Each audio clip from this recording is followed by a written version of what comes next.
The gate slammed open so hard it bounced back on its hinges. "Stop right there." Adeeze's voice cut through the compound like a blade. The man froze mid-step. For a second the world held its breath. Then slowly he turned. 3 years. 3 long years, and yet she would recognize him anywhere.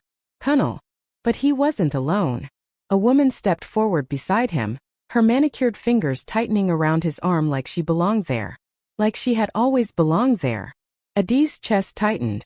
Her fingers trembled slightly, but she didn't move from the doorway. "What is this?" she asked, her voice low, controlled, dangerous. Kunle exhaled like he was already tired of the situation.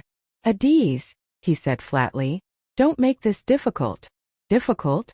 A laugh almost escaped her, but it died in her throat. The woman beside him shifted, looking around the compound with open curiosity, like she was inspecting property. "Kunle," Adaeze said slowly, each word measured. "Who is she?" Silence. Then, "This is my wife," he said. The words didn't just land. They detonated. For a split second Adaeze forgot how to breathe. Her ears rang. Her knees almost gave way, but she locked them in place. "You're what?" "My wife," he repeated, more firmly this time. "Vanessa." Vanessa smiled slightly. Not nervous. Not ashamed. Comfortable. Like she had won something. Adeeze's grip tightened on the metal gate beside her. "You're joking." Kunle's expression hardened. "I'm not here to argue," he said. "I'm here to take what's mine." Now she laughed. This time it came out. Sharp. Bitter. "What's yours?" she echoed. He gestured around. "The house." That was when the world shifted. Not outside. Inside her. Because in that moment something broke. And something else replaced it. "You want this house?" she asked quietly. "Yes." "You mean the house I built?" Kunle scoffed. "Don't start that story. We both know how this happened." "We do?" she asked. "Yes. Everything you have, everything, came from the money I sent back." That was when she went still. Completely still. Then she stepped aside. "Come in," she said calmly. Kunle blinked, surprised. Vanessa raised an eyebrow. Adaeze smiled faintly. "Come inside," she repeated. "Let's talk properly." They walked in. Confident. Careless. Like people who thought they had already won. And as the door closed behind them, Adaeze reached into her pocket and pressed her phone screen once. Recording started. Backhand index pointing right. "If you've ever trusted someone with everything, and they betrayed you like this, pause for a second. Hit like, subscribe, and tell me in the comments, what would you do if you were in her position? Because what happens next, nobody saw coming." Adaeze walked ahead of them into the living room. Kunle looked around slowly. The tiled floors. The clean walls. The frame designs from her fashion work. He nodded, impressed, but hid it quickly. "Not bad," he said. Vanessa sat without asking. Crossed her legs. "This will do," she murmured. Adaeze turned. "Will do." Kunle stepped forward. "We won't be staying long," he said.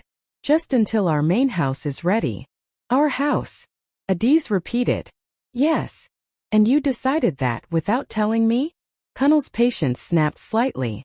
"Why are you acting like this?" he said. "We're still married." The room went quiet again. Adaeze looked at him. Really looked at him. And for the first time since he walked in, she smiled. Not out of happiness, but recognition. "Oh," she said softly. "So that's the game." Kunle frowned. "What game?" Adaeze walked past him slowly, then stopped right behind where Vanessa sat. "You disappear for 3 years," she said. "No calls. No money. No explanation." Then she leaned slightly forward. "And now you come back with a wife to claim my house?" Vanessa shifted uncomfortably. Kunle turned sharply. "Watch your tone." Adaeze straightened. "No," she said calmly. "You should watch yours." Silence. Heavy. Uncomfortable. Then Kunle laughed. Low. Dismissive. "You really think you have a choice here?" Adaeze didn't answer immediately. She walked to the window, looked outside, then back at him. And when she spoke again, her voice was different. Cold. Precise. "You have 24 hours, she said. Kunle blinked. "To do what?" "To explain everything." A pause. "Because after that," She continued. I won't be this calm. 3 years earlier. You're not listening to me. Kunle's voice was tight, frustrated, pacing the small sitting room like a man being chased by something only he could see. Adaeze sat quietly on the worn sofa, her measuring tape still hanging around her neck, chalk dust on her fingers. I am listening, she said softly. No, you're hearing me, but you're not understanding.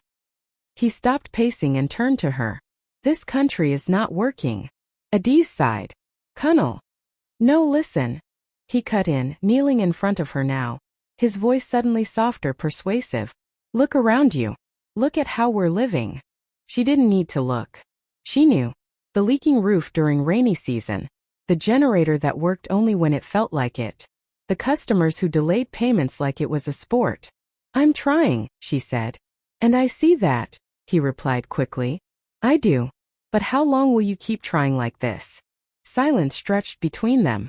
Then he leaned closer. I got an admission. Her head snapped up. What? A master's program, he said, eyes lighting up now. In Manchester. The word hung in the air. Foreign. Distant. Heavy with promise. Adaeze blinked. Manchester as in UK? He nodded. Yes. Her heart skipped. That's big. I know, he said, grabbing her hands. This is our way out, Adaeze. Our real chance. Our. Yes, our. He insisted. I go first. Set things up. Then I bring you over. She searched his face. Hope was there. Real. But something else was hiding beneath it. Desperation. How much? She asked quietly. Kunle hesitated. Just for a second. Then. About 8 million naira. The room went still. Adaeze slowly pulled her hands back. 8 million. It covers tuition, visa, proof of funds, everything, he said quickly. Once I'm there, I'll work, pay it back, and in 6 months you'll be with me. 6 months. Sounded so close. So possible. But 8 million? Kunle. Where will we get that kind of money? He didn't answer immediately. Instead, he watched her. Carefully. Then he said it. You still have the land. Her chest tightened instantly. No. Adaeze. No. She repeated, firmer this time, standing up. That land is the only thing my father left for me. And I know that, he said, standing too, stepping closer. But what's the point of land if it's just sitting there doing nothing? It's not nothing, she snapped. It's security. It's dead weight, he countered. We need something that grows. She shook her head, pacing now. My uncles already warned me about selling it. Your uncles are still struggling, Adaeze, he fired back. Do you want to end up like them? That hit hard. She stopped moving. Kunle softened his tone again. Look at me, he said gently. She did. I'm tired, he admitted quietly. Tired of feeling like I'm failing you. Tired of waking up every day with nothing changing. Her expression shifted. That was the part that always got her. His vulnerability. I just need one chance, he said. One. Silence. Long. Heavy. Then she whispered. And if it doesn't work? Kunle didn't hesitate. It will. That's not an answer. He stepped closer.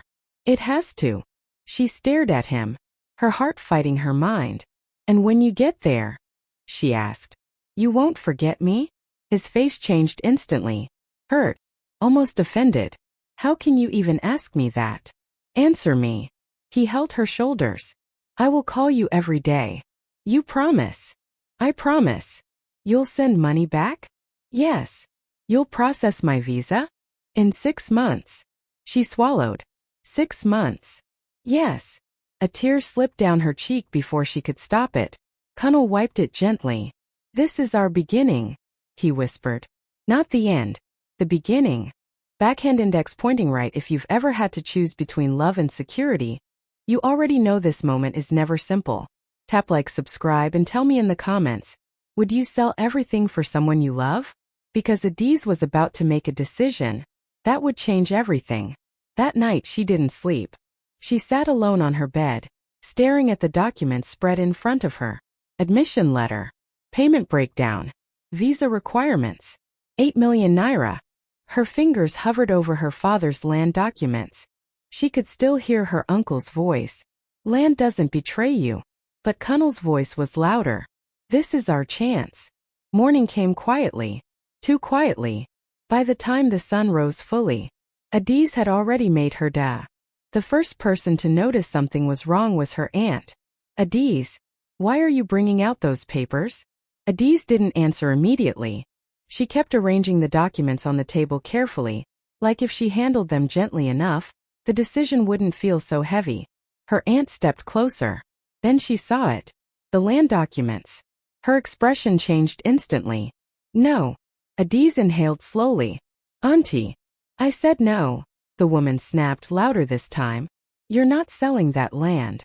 It's my land, Adaeze replied, her voice calm but strained. And it's your only protection, her aunt fired back. Your father did not suffer for that land, so you can use it to gamble on a man's promise. It's not a gamble. It is. Silence. Sharp. Heavy. Adaeze looked up. This is my marriage. And that is exactly why you should think twice, her aunt said. Marriage is not blind sacrifice. Adaeze's jaw tightened. You don't understand. No, you don't understand, her aunt shot back. Men say many things when they are desperate. Kunle stepped into the room at that moment. And what exactly are you implying? He asked. Her aunt turned slowly. I'm saying, she replied, her tone cold now, that a man who cannot build where he stands should not be trusted to build elsewhere. The room froze. Kunle's expression hardened. With all due respect, Ma, you don't know me. I know enough, she said. Auntie, please. Adaeze cut in quickly, stepping between them. This is not helping. Her aunt looked at her. Really looked at her. And what she saw there was not doubt. It was decision. Final. Unmovable. Her shoulders dropped slightly. You've already decided, she said quietly. Adaeze didn't deny it. Her aunt shook her head slowly. Then there's nothing more to say. She turned to leave, but stopped at the door. When this goes wrong, she said without looking back, don't say nobody warned you. The door shut. And just like that, the last voice of caution disappeared. The sale happened faster than Adaeze expected. Too fast. Within days, buyers came. Negotiations were made. Papers signed. Money transferred. 8 million naira. It sat in her account like something unreal. Like something that didn't belong to her. Kunle couldn't stop smiling. This is it, he kept saying. This is it. Adaeze tried to match his excitement. But something inside her stayed quiet. The weeks that followed were a blur of preparation. Visa processing. Flight booking. Shopping for winter clothes he had never worn before. At night, Kunle would lie beside her, talking about the future like it was already guaranteed. We'll move to a bigger place, he said one night. You won't have to stress like this anymore. You'll have your own studio in the UK. She smiled in the dark. You're dreaming big. I have to, he replied. For us. For us. She held on to those words tightly. The airport day came too quickly. Standing there, surrounded by noise, announcements, and strangers, everything suddenly felt real. Too real. Adaeze adjusted his jacket for the third time. You'll call me when you land? Of course. And during transit? Yes. And when you get to your accommodation? Kunle laughed softly. Yes, madam. She didn't laugh. Her eyes were already glassy. This is just for a while, he said gently, pulling her closer. 6 months. Then I'll start your process. 6 months, she repeated. He nodded. I promise. She searched his face one last time, looking for something. Anything. A sign. But all she saw was confidence. So she nodded. Okay. The boarding call echoed. Final call. Kunle hugged her tighter. I'll make you proud, he whispered. You already have, she replied. That was the truth. At least, that moment. She watched him walk away, step by step, until he disappeared into the crowd. And just like that, her world split into 2 parts. Before and after. That night her phone rang. Her heart jumped. Kunle. I've landed, he said. Relief flooded her instantly. How was the flight? Long, he laughed. But worth it. She smiled. Welcome to your new life. He paused, then said softly, Our new life. Adaeze leaned back on her bed that night, phone still in her hand, staring at the ceiling. For the first time in weeks, she allowed herself to relax, to believe, to hope. She closed her eyes and whispered to herself, "It will work." The first month felt like proof she had made the right decision. Kunle called every day, morning, night, sometimes in between. "Adaeze, you won't believe this cold," he said on one call, his voice half laughing, half shivering. "It's like the air itself is angry." She laughed softly from her small room. "Wear the jacket I packed for you." "I'm wearing too," he replied. Still not enough. He told her about everything. The campus, the buildings, the people. "How are your classes?" she asked. "Intense," he admitted. "But I'll manage." "You always do." There was a pause. Then he said softly, "I miss you." Her chest warmed instantly. "I miss you too." Those words became their rhythm. Every call ended the same way. "I miss you. I miss you more."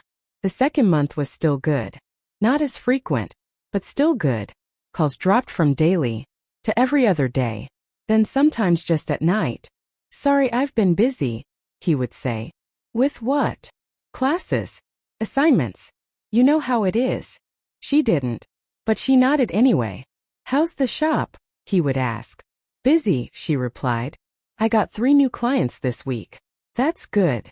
It sounded genuine, but shorter, quicker, like his attention was divided. By the third month, something shifted, subtle, but undeniable. The calls became rushed. "I have to go soon. I'm about to start something. Can I call you back?" Sometimes he did.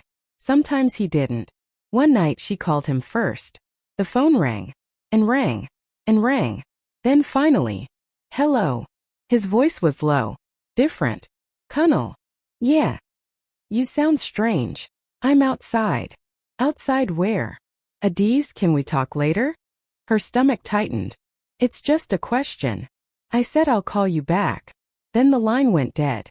She stared at her phone, waiting. He didn't call back that night. The next morning he messaged, "Sorry about yesterday. I slept off." She read it twice, then typed, "It's okay." It wasn't. But she didn't say that. Weeks passed. The distance grew. Not just physically, emotionally. The first real argument came quietly. Not loud, not explosive, just heavy.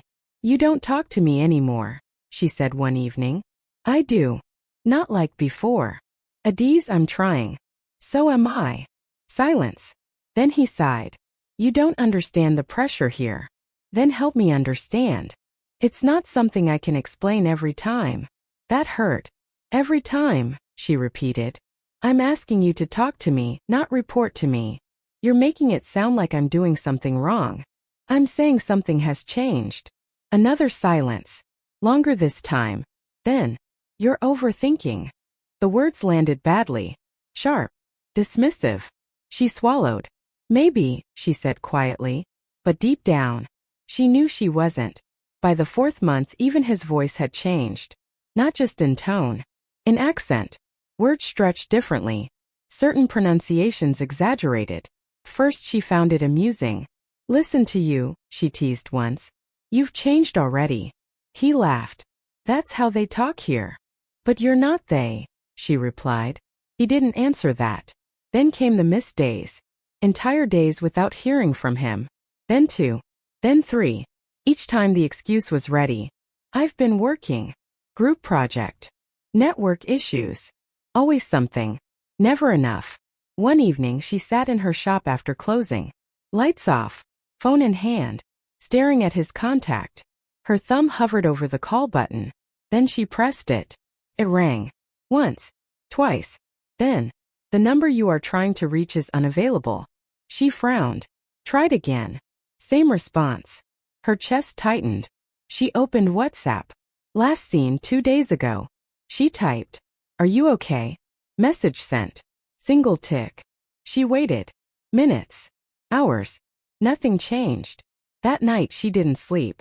She lay awake, staring into the darkness, listening to the silence that had slowly taken his place. And for the first time since he left, a thought crept in.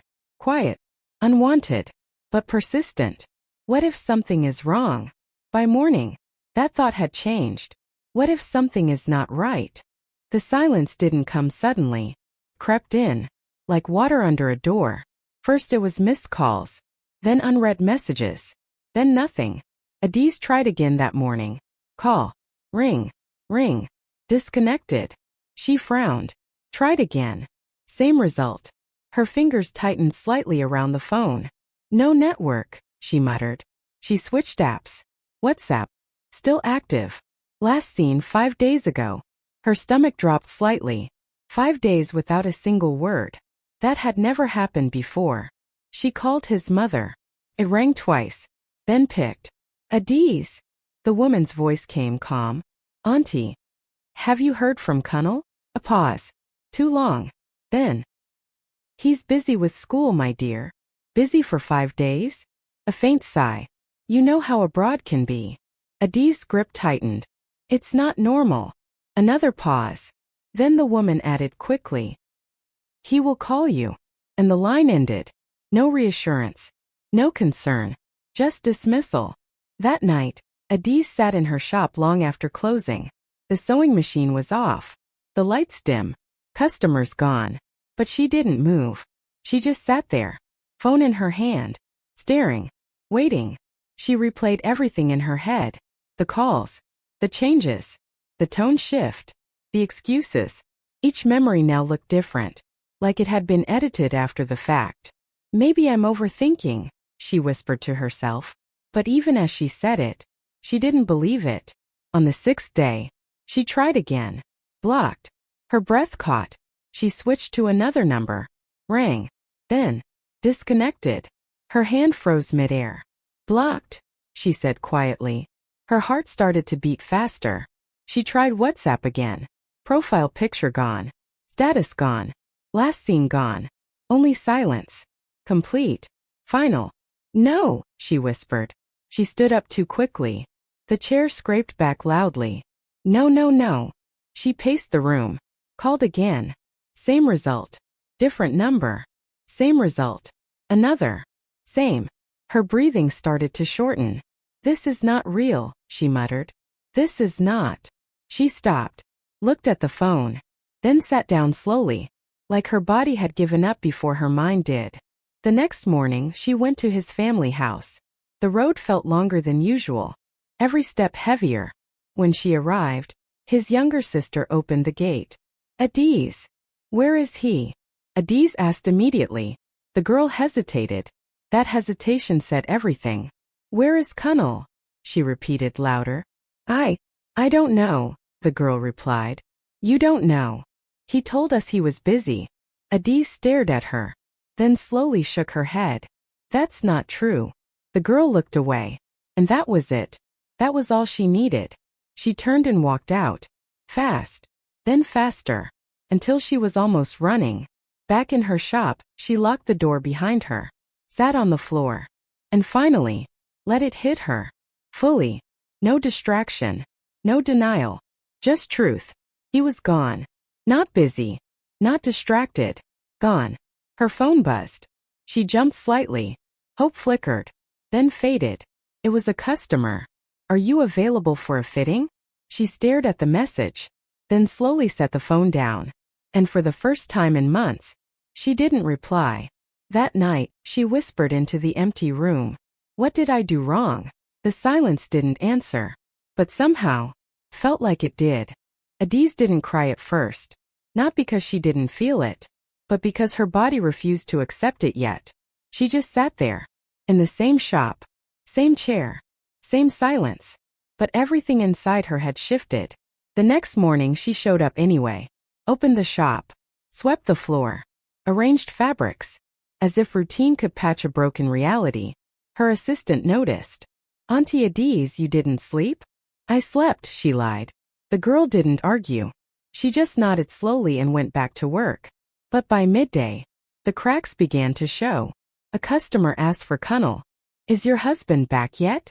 I heard he traveled abroad. Adaeze froze for half a second, then forced a smile. No, she said calmly. He's still away. The customer nodded. Must be hard. Adaeze didn't answer. Because if she opened her mouth, she might break.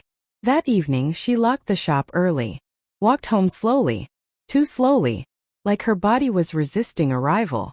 When she entered her room, she didn't switch on the light. Just dropped her bag. And sat on the bed. The phone was still in her hand. Still useless. Still silent. She scrolled through old messages. I miss you. I'll call you later. Don't worry, I've landed. Each line felt like it belonged to someone else's life now. Not hers. Then suddenly, anger. Sharp. Unexpected. She stood up. Threw the pillow across the room. Why? She shouted. Silence answered again. She picked up the phone. Called again. Blocked. Again. Blocked. Again. She laughed once. A short broken sound. So this is it? Nothing. She sank to the floor. Breathing heavily. For the first time, the grief came fully. No filter. No control. Just wait. And then, a memory. Her father's voice. Never build your life on someone else's promise. She shut her eyes tightly. Daddy, she whispered. Her throat tightened. But she didn't cry. Not yet. The next morning something changed. Not outside. Inside. She woke up early. Sat on her bed. And stayed still for a long time. Then slowly said, enough. One word. Quiet. But final. She stood.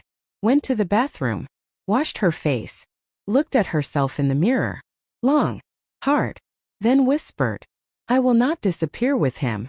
By afternoon she was at the bank. Withdrawn money. Checked balances. Calculated losses. She didn't cry. Didn't hesitate. Just numbers. Cold clarity replacing emotional chaos. That night she met an old contact. A retired investigator named Babatund. Someone she once did tailoring work for. I need help, she said simply. He studied her face. You look like someone who has stopped waiting, he replied. I have, she said. He nodded slowly. Then tell me everything. She did. From beginning to end. Land. Education abroad. Calls. Silence. Everything. When she finished he leaned back. He said quietly. This is not just disappearance. This is escape. Her eyes sharpened. What do you mean? He exhaled. I mean someone didn't just leave you. They changed their identity in the process. Her chest tightened again. Can you find him? A pause. Then, yes. That night Adaeze didn't sleep again. But this time, it wasn't from pain. It was from decision. Babatun didn't start with questions. He started with silence. He sat across from Adaeze in a small quiet office that smelled faintly of old paper and wood polish. Then he finally spoke. Before I look for him, I need to know one thing. Adaeze looked up. What? Are you ready for what you might find? Her jaw tightened slightly. I already lost him, she said. There's nothing worse than that. Babatun studied her for a long moment, then nodded once. All right. He opened a worn notebook. Give me full name. Kunle. School. He said Manchester University, UK. Tun scribbled slowly. Last contact. 6 days ago, then blocked. Another note. Any documents? Passport copy?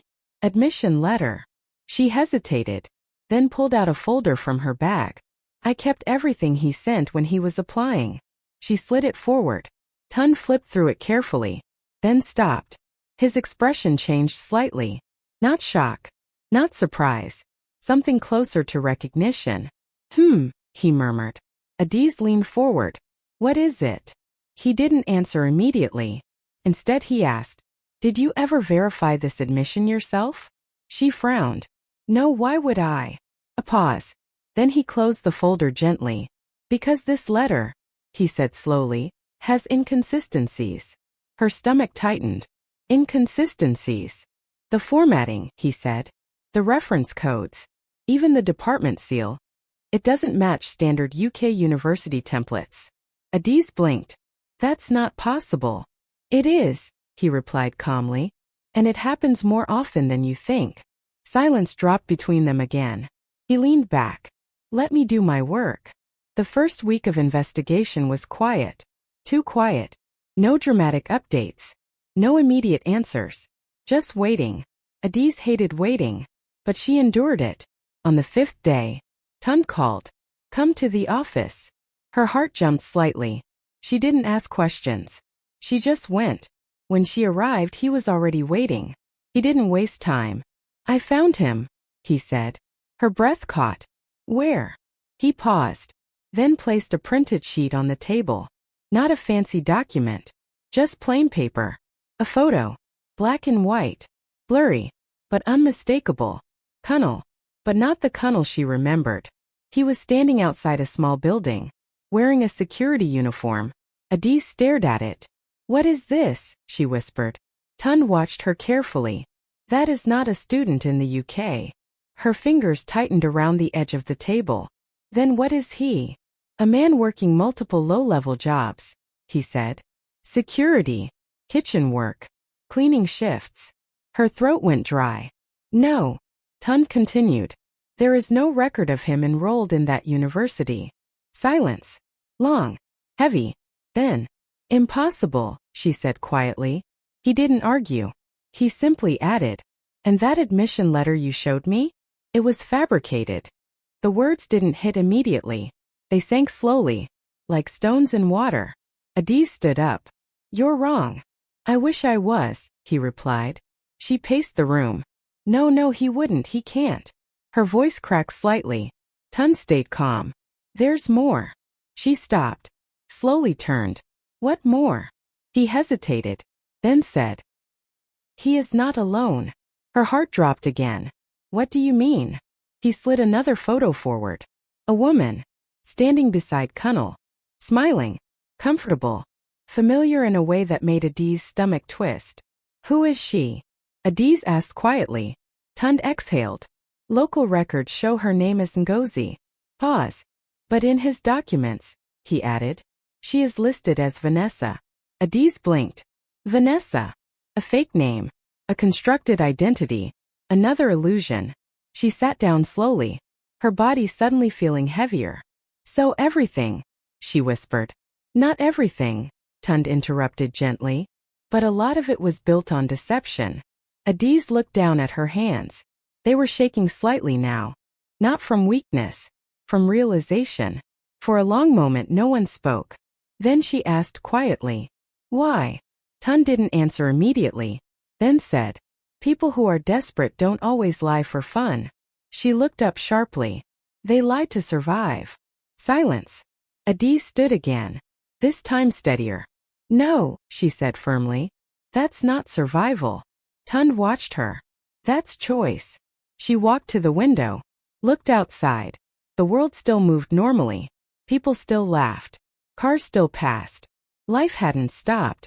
Even though hers had changed completely. She turned back. What do I do now? Tund leaned forward. That depends. On what? On whether you want truth or revenge. Adaeze didn't answer immediately, but something inside her had already started shifting again. Not breaking this time. Hardening. Adaeze didn't sleep that night. Not because she was crying. Not because she was broken again. But because her mind refused to shut down. Every image kept replaying. Kunle in uniform. Kunle laughing in a cheap apartment hallway. Kunle with another name attached to him. Ngozi. Vanessa. Different masks. Same betrayal. By morning something in her had changed. She didn't call anyone. Didn't cry. Didn't break. She dressed, locked her house and went back to Baba Tund. This time she didn't sit down immediately. She stood. Show me everything, she said. Tund studied her. You're not asking questions anymore, he observed. I already have answers, she replied. I want proof. He nodded slowly. Good.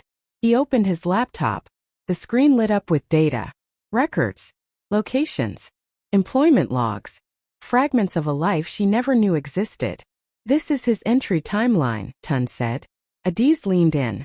After he left Nigeria, he continued, he never enrolled in any university. She closed her eyes briefly, then opened them again. Keep going. He worked in Manchester briefly, Tund said. Cleaning services, then warehouse shifts. Adaeze stayed silent. Then later security contracts. He clicked again. And here. He paused. This is where it gets complicated. A second file opened. A name appeared. Ngozi Okafor. Adeeze's jaw tightened. She is not foreign, Tun said. She is from Lagos. Her fingers curled slightly. So why the name Vanessa? Identity layering, he replied. To appear more credible abroad. It helps with perception. Adeeze scoffed softly. So they built a new life together? Tun nodded. Yes. Silence. Long. Heavy. Adeeze sat down slowly this time. Not because she was weak, but because the weight finally needed somewhere to land. So everything he told me, she whispered, was partially constructed, Tun said carefully. She looked up sharply. Partially. He hesitated. Some truths mixed with lies. She laughed once. A dry sound. That makes it better? No, he said immediately.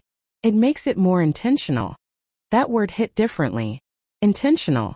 Not mistake. Not confusion. Choice. She stood again. Walked around the room. Slow. Controlled.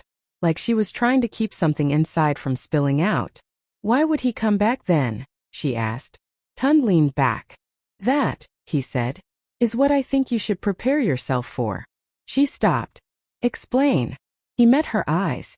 People who run from something sometimes return when they think the past is weaker than them. A pause. And sometimes, he added, they return to reclaim what they think they left behind. Adeeze's expression hardened slightly. The house. Tun nodded. Exactly. Silence fell again. But this time it wasn't confusion. It was clarity forming. Slowly. Sharp. Adeeze sat down properly now, folded her hands, and spoke in a different tone. Calm. Measured. What do I have legally? Tun blinked slightly. That's a different direction. I know. He studied her again, then nodded. All right. He pulled out another file. Your business registration. She frowned slightly. What about it? This is your strongest protection, he said. She leaned forward. Explain. He tapped the document.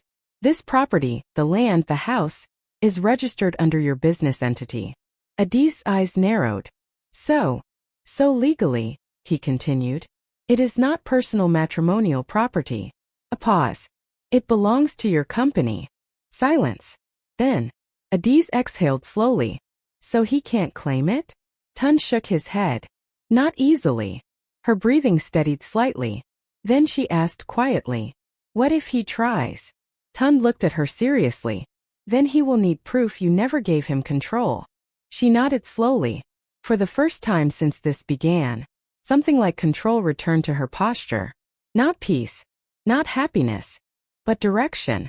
She stood again. I want everything documented, she said. All of it. Tun nodded. And I want to know exactly when he plans to return again. He raised an eyebrow. You think he will? I don't think, she said quietly. I know. As she walked out of the office, the air outside felt different. Not lighter, but sharper. Like the world had edges again. And for the first time in a long time, Adeeze was no longer waiting to be hurt. She was preparing. Present day. The same gate. The same compound. But Adeeze was no longer the same woman. She stood behind the curtain inside her living room, watching through a small gap. Waiting. Not anxious. Prepared. The car arrived exactly at noon. Black. Clean. Expensive. It stopped slowly in front of her gate like it owned the space. The driver stepped out first. Then him. Kunle. But not the Kunle who left. This one walked differently. Slower. Heavier confidence. Like someone returning to collect what he believed was paused, not lost. Adeeze didn't move. She just watched. Then, another door opened. A woman stepped out. Same woman from the photo. Ngozi now rebranded.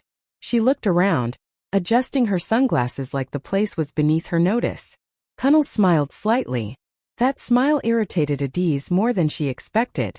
Not pain. Not sadness. Just disgust. He walked to the gate. Knocked once. Then twice. Adeeze, he called. Her name. Same voice. Different weight. She didn't respond. He knocked again. This is not necessary, he said louder. Open the gate. Still silence. Then she opened it. Not quickly. Not slowly. Just deliberately. Like someone who had already decided the outcome. Kunle smiled when he saw her. But it faded quickly.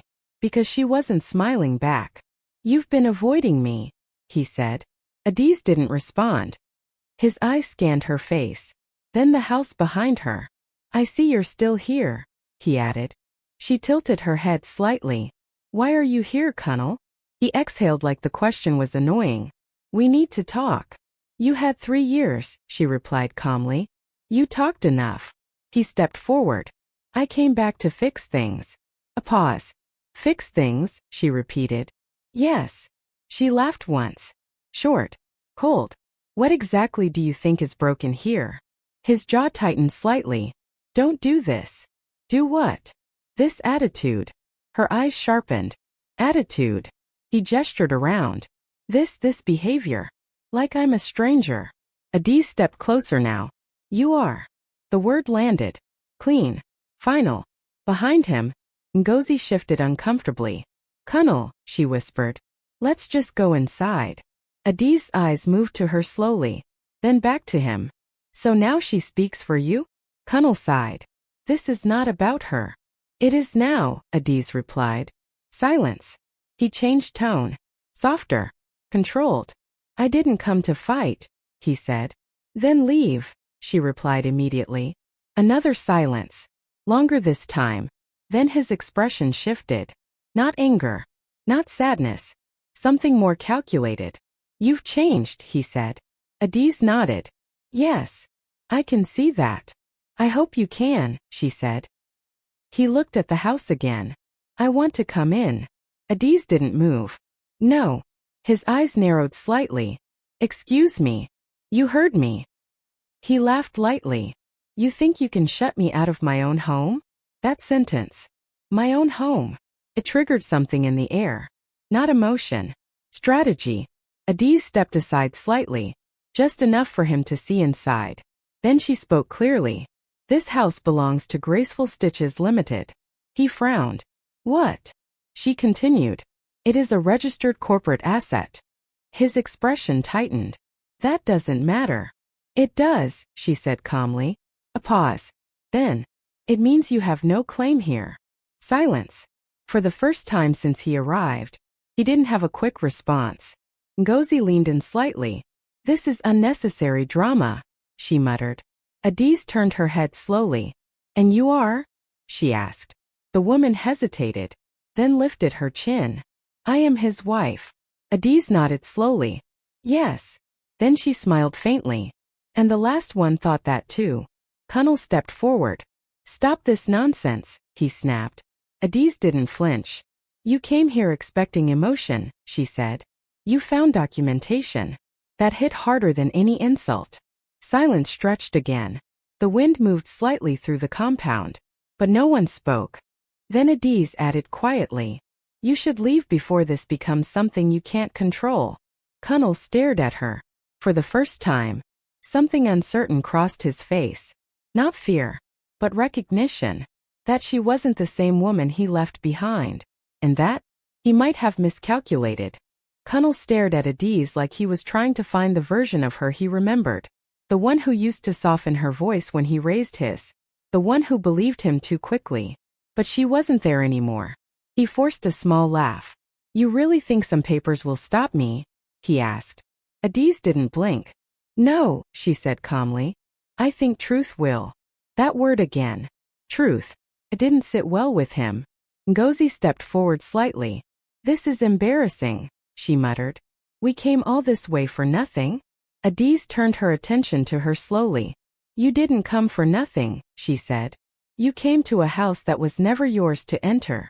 Ngozi frowned. What kind of woman talks like this to her husband? Adaeze smiled faintly. The kind who learned the cost of silence. Kunle exhaled sharply. Enough, he said. Then he stepped closer to the gate. I want my house. Adaeze tilted her head. You keep saying that. Because it's true. She nodded slowly. Then prove it. A pause. Then. I will, he said firmly. Adaeze stepped back. Not away. but into the compound. You should come in, she said. Kunle frowned. You just said. I changed my mind. Something in her tone made him hesitate. Ngozi followed him cautiously. They entered. The gate closed behind them. Click. Final. Inside the compound, Adaeze walked ahead. Not rushed. Not emotional. Controlled. Kunle followed.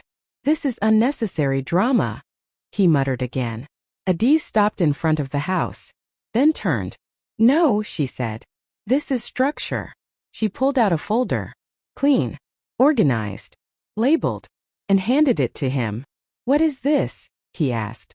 Open it. He hesitated. Then opened it. Inside. Property registration. Company and corporation documents. Tax records. Land purchase history. Building approvals. Everything. Kunle's expression slowly changed as he flipped through pages. No, he muttered. Adaeze watched him carefully. Yes. He looked up. This is fake. It's verified, she replied. He flipped faster now, looking for something. A gap. An error. Anything. But it was clean. Too clean. Ngozi leaned over his shoulder. What is it? She asked nervously. He didn't answer. Then Adaeze spoke.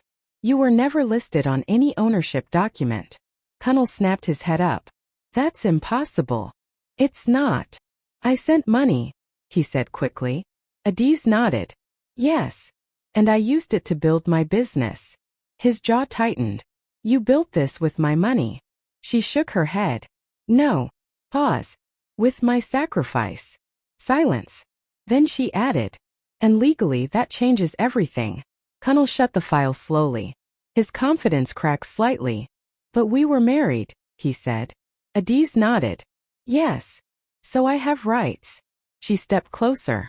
Not to my company. That sentence landed heavier than before. He looked around the compound again. But now, it didn't look like his. Not even slightly. Ngozi whispered. Kunle, let's just go. But he didn't move. His pride held him in place. Then Adaeze dropped the final line. You should ask your lawyer about corporate assets. Silence. Long. Heavy. For the first time since he returned, Kunle didn't have control of the conversation. He exhaled slowly. This isn't over, he said. Adaeze nodded. I know. Then she added quietly. That's why I prepared. A pause. Wind moved through the compound again. But nothing else moved. Not words. Not power. Just tension. Kunle looked at her one last time. And for a brief second, something like doubt crossed his face. Then it was gone. Replaced by frustration. You think you've won, he said. Adaeze didn't answer immediately. Then, no. I think I've finally started. Kunle finally stepped back. Not because he accepted defeat, but because something about the situation no longer responded to his confidence. He turned slightly as if looking for leverage that wasn't there. Ngozi noticed it first. Kunle, she whispered again, more urgent now. Let's go. But he ignored her. His eyes stayed locked on Adaeze. Adaeze didn't move. She didn't speak either. She simply waited. That silence unsettled him more than anger ever did. Then the gate clicked again. Once. Then opened. Babatunde walked in. No rush. No drama. Just presence. He carried a small envelope. And stopped beside Adaeze. Kunle frowned immediately. And who is this? He asked sharply. Adaeze answered calmly. My investigator. Tunde looked at Kunle briefly. Then at Ngozi. Then spoke. You came back expecting ownership, he said. Kunle scoffed. I don't know you. That's fine, Tunde replied. I know you. That line hit differently. He opened the envelope. Slowly. Deliberately. And pulled out printed pages. He didn't hand them over immediately. He looked at Adaeze first. You sure? He asked quietly. She nodded once. Yes. Then he turned to Kunle. This is your travel and employment record. Kunle stiffened slightly. Tunde continued. No university enrollment in Manchester exists under your name. Silence. Ngozi blinked. What? Tunde didn't stop. You entered the UK on a student visa, he said. But you never attended the institution listed on your application. Kunle's jaw tightened. That's not true. Tund nodded. I thought you'd say that. He placed the documents on a small table nearby and pointed. Security jobs here. Flip. Cleaning shifts here. Flip. Warehouse contracts here. Flip. Each page landed like a small impact. Not loud, but precise. Ngozi stepped back slightly. This is a lie, she said quickly. Tund looked at her. Your identity file says otherwise. Her expression shifted. What file? He pulled another page. Her real name. Her address. Her employment history in Lagos. Not Vanessa. Not foreign. Just reality. Silence again. But heavier now. Kunle finally spoke.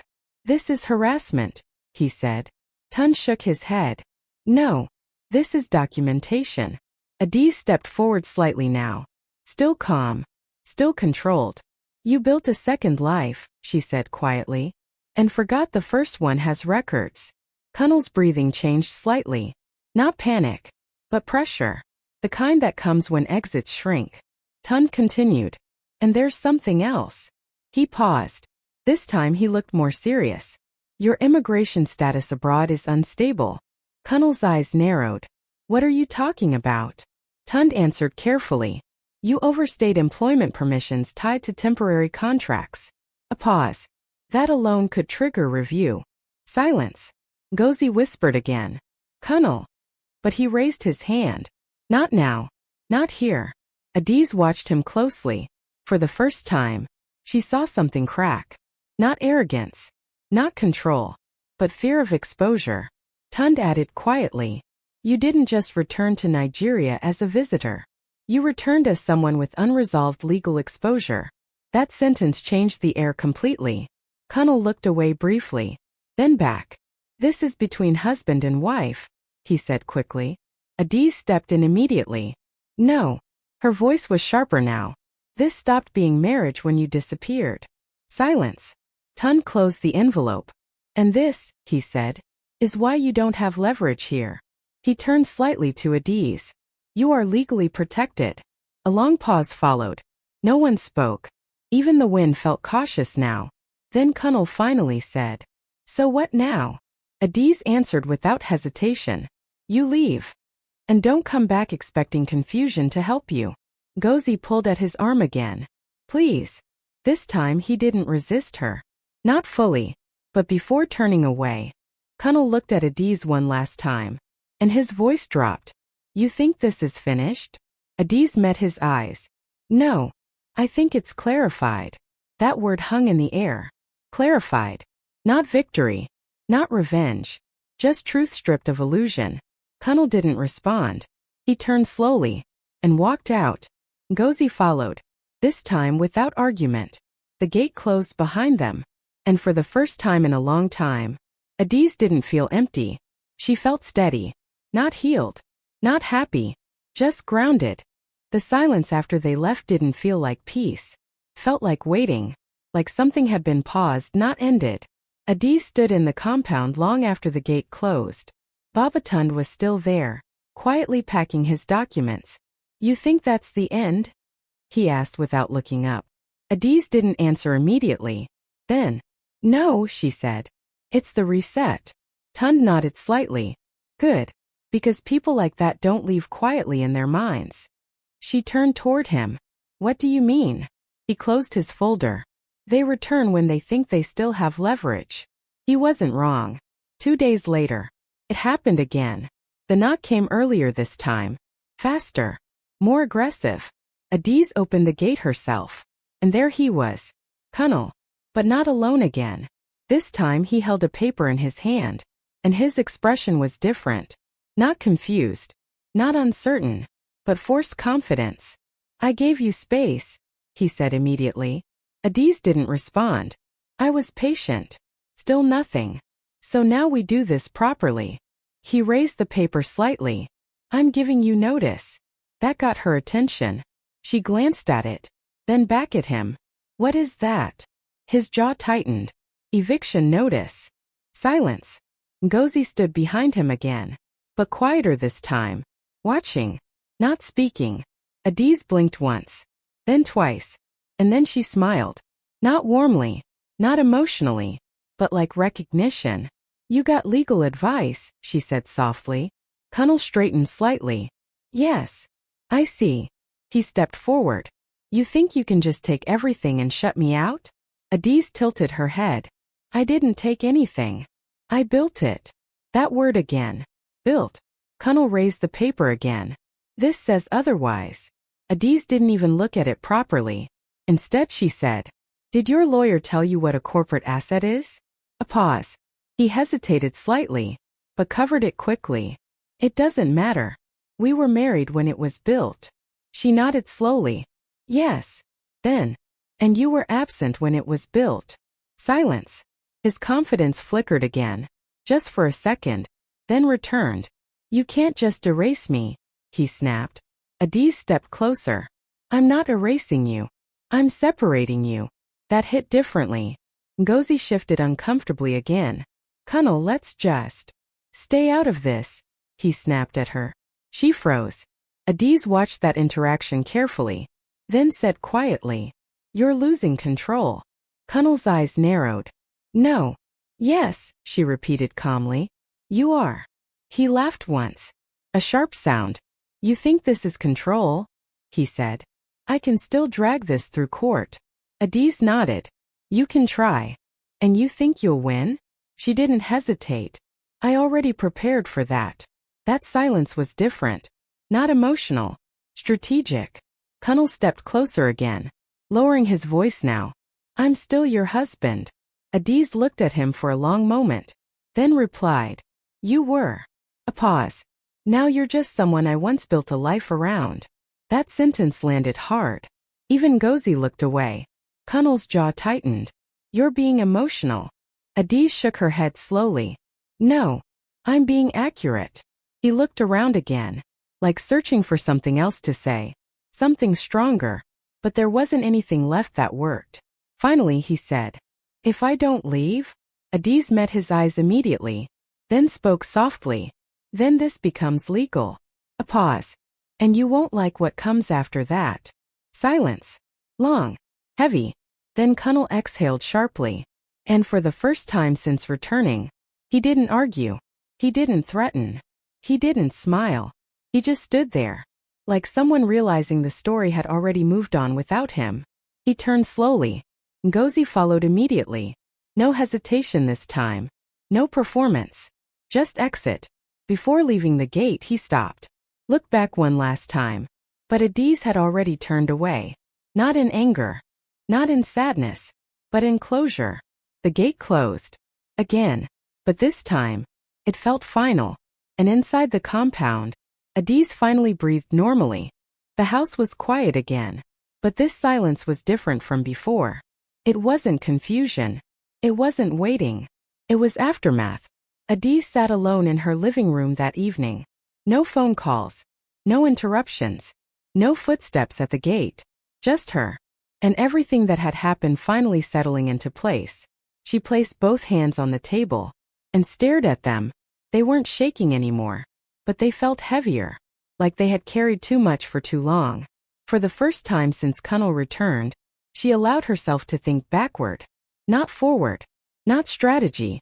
Just memory. The land sale. Her father's warning. Her aunt's voice. The airport goodbye. His promises. His voice saying 6 months. She exhaled slowly. 6 months. That had turned into 3 years of silence. Her phone buzzed suddenly. She didn't jump this time. Just looked at it. Unknown number. She stared at it for a few seconds, then ignored it. Another buzz. Then another. She finally picked it up. No greeting. Just silence on the other end. Then, Adaeze. His voice. Kunle. She closed her eyes briefly, then opened them again. What do you want? She asked calmly. A pause. I just want to talk. She didn't respond immediately. Then, we already did. Another silence. Longer this time. I didn't come back to fight you, he said. That's interesting, she replied. Because that's all you did. He hesitated. I was frustrated. So was I, she said immediately. Silence. Then he said something quieter. You changed. Adaeze almost laughed. Yes. I can see that now. A pause. But I didn't expect this version. She leaned back slightly. This version was built, she said softly. Not discovered. Silence again. Then he asked, do you hate me? That question lingered longer than expected. Adaeze didn't answer immediately. Not because she was unsure, but because the answer wasn't simple. Finally she said, no. A pause. I don't have the energy for that anymore. Silence. Then she added, but I don't recognize you either. That hit harder than anger would have. On the other end, Kunle didn't respond immediately. Then quietly, so what now? Adaeze looked around her home. The house she built. The space she rebuilt her life inside. Then she answered, now I live. A pause. Then he said, I lost everything. Adaeze shook her head slowly. No. You lost access. Silence. He exhaled. I didn't think it would end like this. Adaeze replied calmly. You didn't think at all.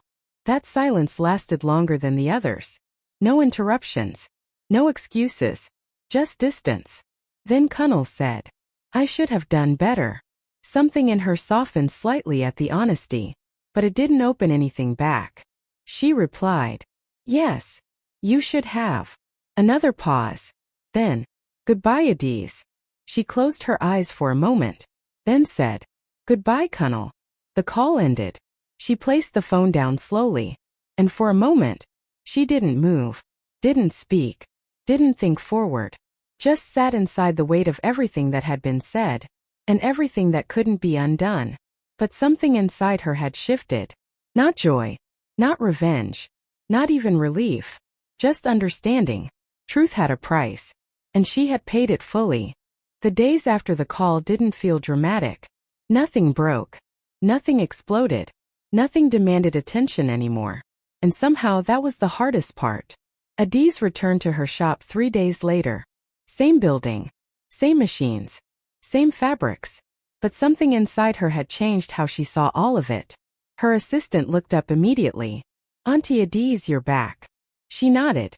I never left, she said quietly, and meant it differently than it sounded. Work started slowly, not because business was gone, but because Adaeze was no longer rushing through it. She measured fabric more carefully now, stitched more deliberately, listened more than she spoke. A regular client arrived that afternoon. Oh my God, Adaeze, the woman said. We heard your husband came back. Adaeze didn't pause her work. Yes. And he left again? Another pause. Yes. The woman leaned closer. So what happened?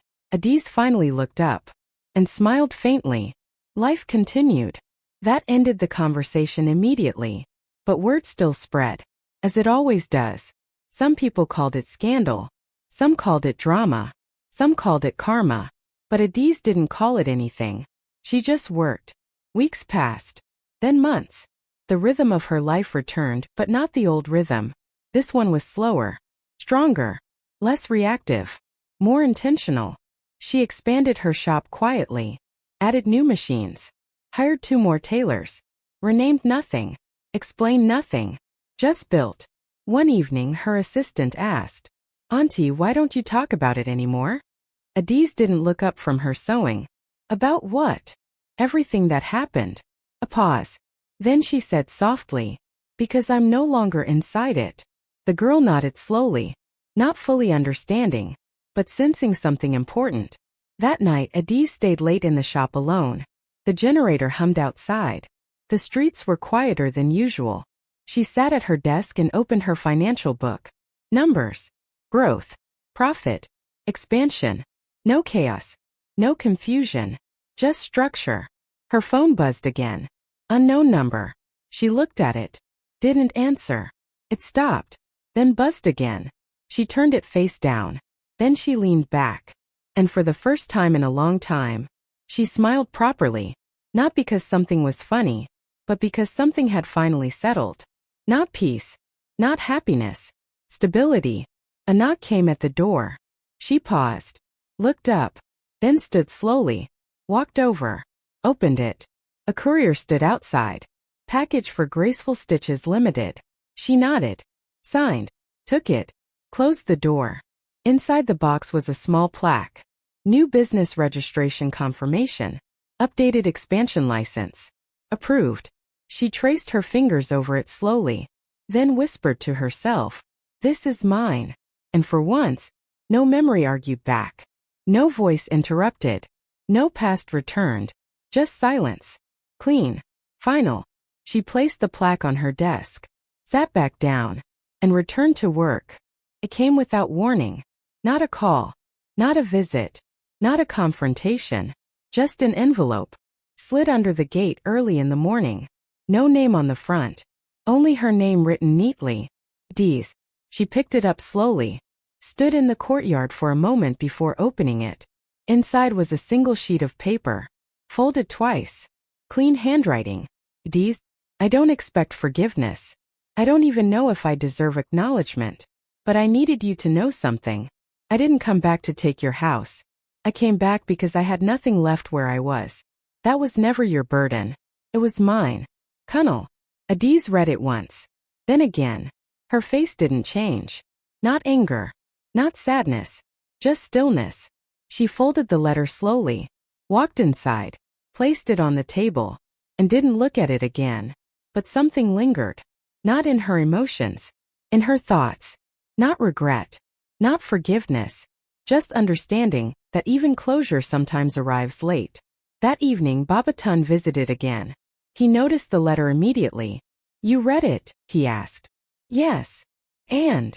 Adaeze paused, then said, "It changes nothing." Tunde nodded slowly. "That's usually how truth works after damage is done."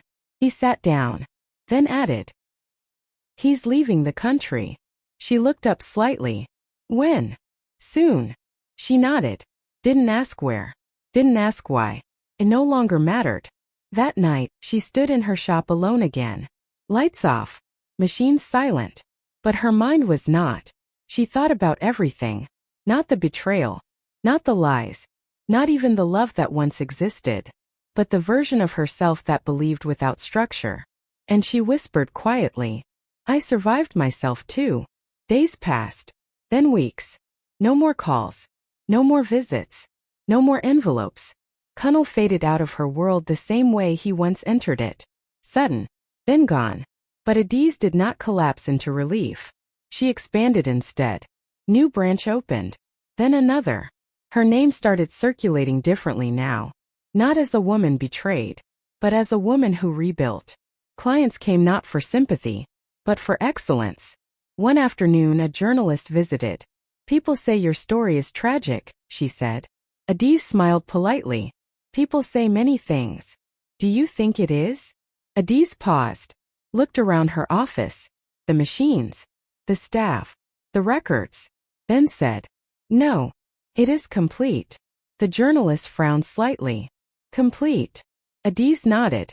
"Yes, because nothing is missing anymore." That night, she closed her shop earlier than usual, walked home slowly. The air felt lighter, not because life had become easy, but because it had become hers again. At her gate she paused, looked at the space where everything once fell apart, then opened it, walked in, and closed it behind her. There was no dramatic ending to Kunle's story, no final confrontation, no last-minute apology, no redemption scene. He simply stopped appearing in her world. Adaeze noticed it first in small ways. The absence of unknown numbers. The silence where tension used to live. Even the emotional anticipation that once haunted her mornings slowly disappeared. Life didn't congratulate her for surviving.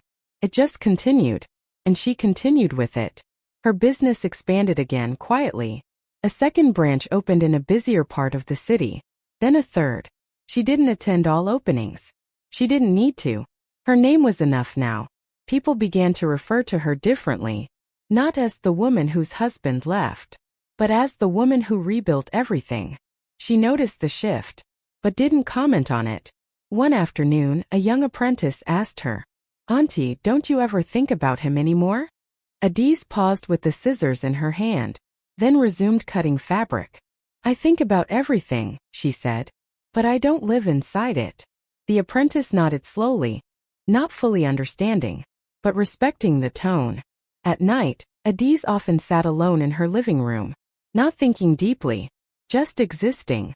That was new for her. Existing without urgency, without fear of interruption, without waiting for a call that would never come. One evening Babatunde visited again. He looked older than before. Tired? Adaeze asked lightly. He smiled. People like your story don't allow investigators to rest early. She smirked slightly. I'm not a case anymore. No, he agreed. You're a reference. That word stayed in the air longer than expected. Reference. Not victim. Not survivor. Reference. He placed a small file on her table. What is this? She asked. Final documentation closure, he said. She didn't open it immediately. Instead she asked, do I need it? He shook his head. No. Then why bring it? He paused. Because some stories deserve to be archived properly. She nodded slowly, then placed the file aside. Unopened. That night, she stood at her balcony. The city moved below her. Noise, lights, life, all continuing without pause. She whispered softly, so this is what after feels like. And for the first time, she didn't ask for anything else. Not justice, not explanation, not closure, just stillness. Adaeze didn't notice the exact day she stopped being the woman he left. It wasn't marked. No event announced it. No one told her. Just shifted. She caught it one morning while brushing her hair. Her reflection didn't feel unfamiliar anymore. It didn't carry questions. It didn't search for answers in the mirror. It simply looked back at her. Calm, certain, present. At the shop, her staff now worked with structure she didn't have to enforce daily. They moved like they understood the rhythm of the business. Not fear, not pressure, but clarity. Auntie Adaeze, one of them called. We've finished the new client orders. She nodded. Good. Start packaging. No hesitation. No doubt. Just direction. Later that day, a supplier arrived late. He looked nervous. Sorry for the delay, he said quickly. Adaeze didn't raise her voice. She didn't need to. You're late, she said calmly. He nodded. It won't happen again. Good, she replied. And that was it. No emotional escalation. No lingering frustration. Just boundaries. That evening as she locked up, a neighbor approached her. I heard everything that happened, the woman said. Adaeze paused, then smiled politely. People hear many things. The woman leaned closer. Are you okay now? Adaeze thought about that question. Not emotionally, practically, then replied, I'm stable. And that was true. Not excitement, not happiness, but stability. On her walk home, she passed places that used to hold memories. A street corner where Kunle once called her laughing.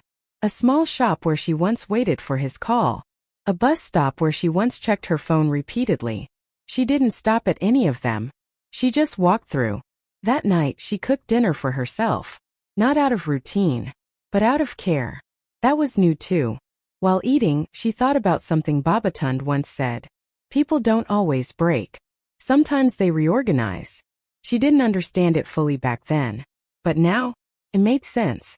Nothing inside her felt broken anymore. But something had definitely been reorganized. The next day, a client asked her, do you regret anything? Adaeze paused mid-measure, looked up slowly, then said, no. The client blinked. Nothing at all? Adaeze considered it. Then answered honestly, I regret believing without structure. A pause. But not what I built after. That was the difference. That evening she received another letter. This time she didn't hesitate. She opened it immediately. It was from Kunle again. Short. No explanations. Just one line. I hope you are well. She read it once. Then folded it. Placed it in a drawer. Not out of emotion, but completion. She didn't reply. Not because she was angry, but because there was nothing left to continue. Later that night she sat alone again. But the loneliness was gone. Not replaced. Just removed. She whispered to herself, I am not what happened to me. A pause. Then added, I am what I chose after. And for the first time in a long time, she believed it completely. The message didn't come again. No more letters. No more unknown numbers. No more traces of Kunle trying to re-enter her world in fragments. It was as if even his shadow had accepted it was no longer welcome. Adaeze noticed this absence differently from the earlier silence. Before, silence had felt like waiting. Now it felt like completion. She stood in her shop early that morning, watching her staff arrange new fabrics for a high-end client order.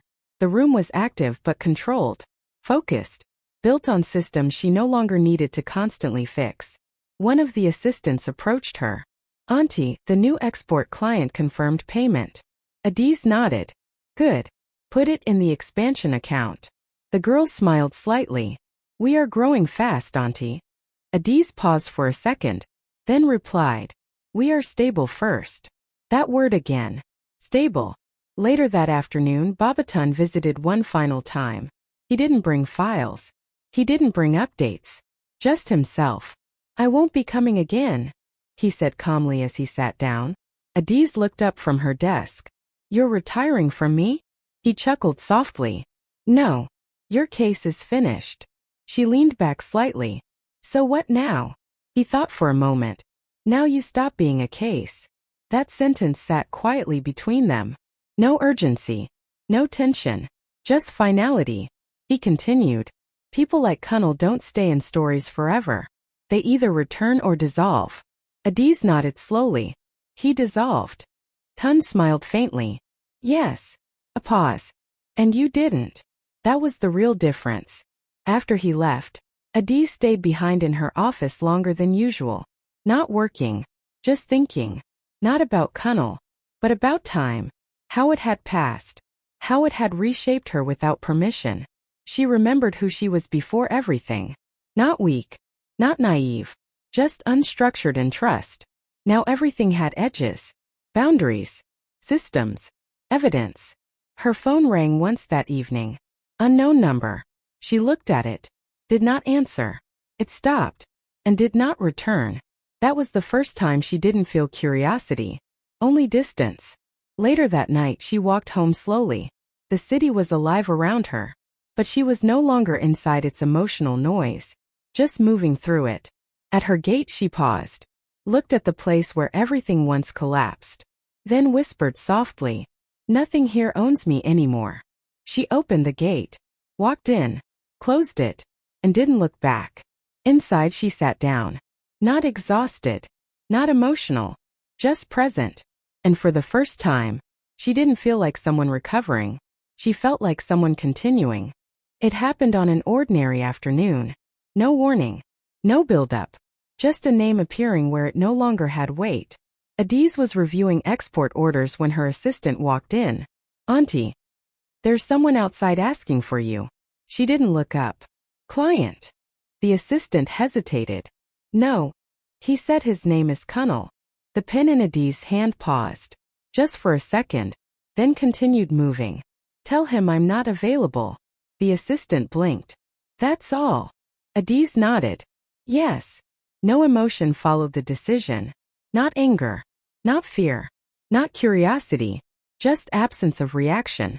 That was new. Outside, Kunle stood by the gate. Not like before. No confidence. No urgency. Just waiting. Like someone who had arrived too late to still matter. The assistant returned. "She said she's not available," she said simply. Kunle nodded slowly, as if he already expected it. "Okay," he said quietly, and didn't ask again. He stood there a few more seconds, looking at the building, at the life inside it that no longer included him, then turned away, and left. No drama. No confrontation. Just exit. Inside, Adaeze didn't ask for details. She already knew enough. Not because she saw him, but because she didn't feel anything shift when she heard his name. That was the real confirmation. Later that evening, she sat alone in her living room. The television was off. Her phone lay face down. The house was quiet but not empty. There was difference between the two now. She understood that. She thought briefly about the version of herself who once waited for calls, checked messages repeatedly, held hope like it was currency. That version felt far away now. Not erased.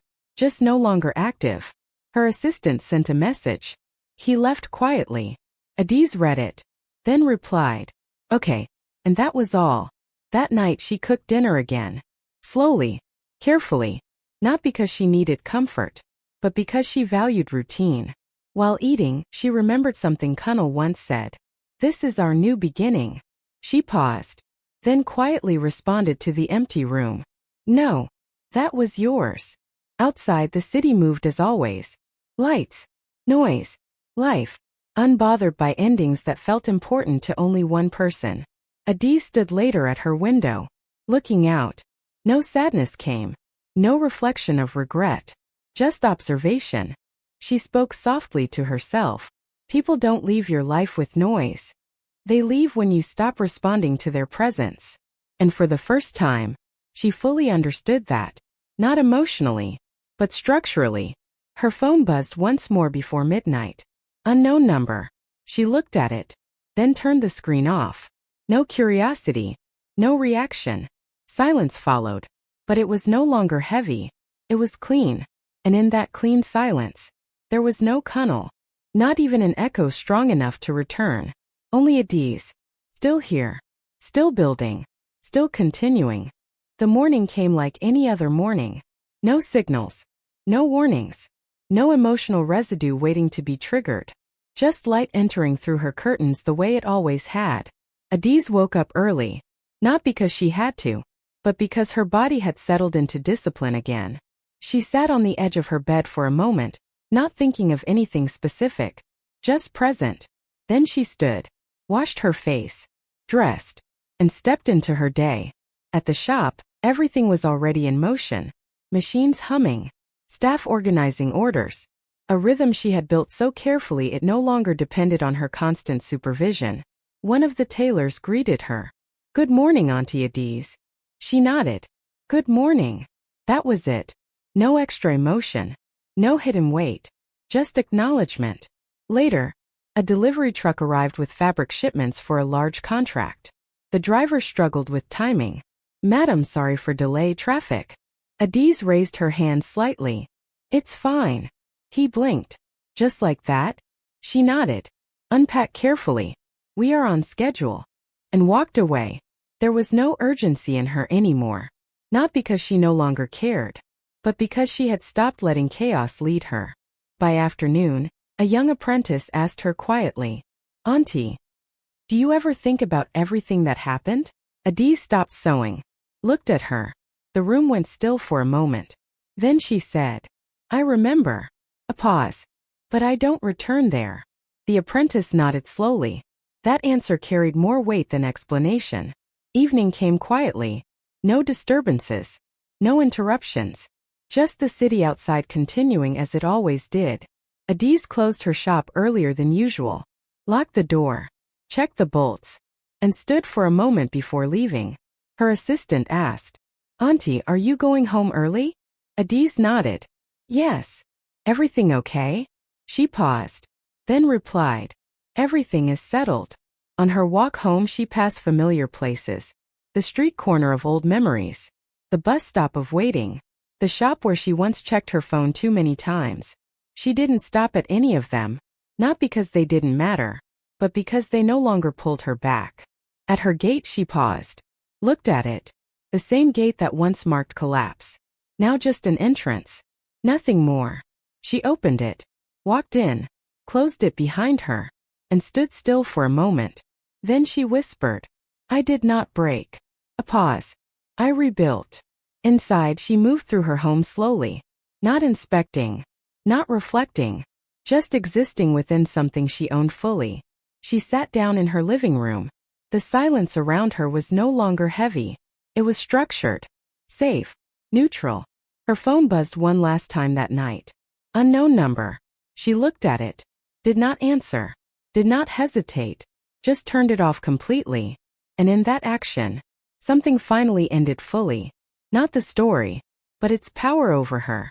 She leaned back, closed her eyes briefly, then opened them again, and whispered softly, "Some people come to your life as storms, but they don't get to decide how long the sky stays broken." Outside the city kept moving. Inside Adaeze stayed still. Not waiting, not healing, not hoping. just living. And for the first time since everything began, she was not a chapter in someone else's story. She was the author of her own continuation.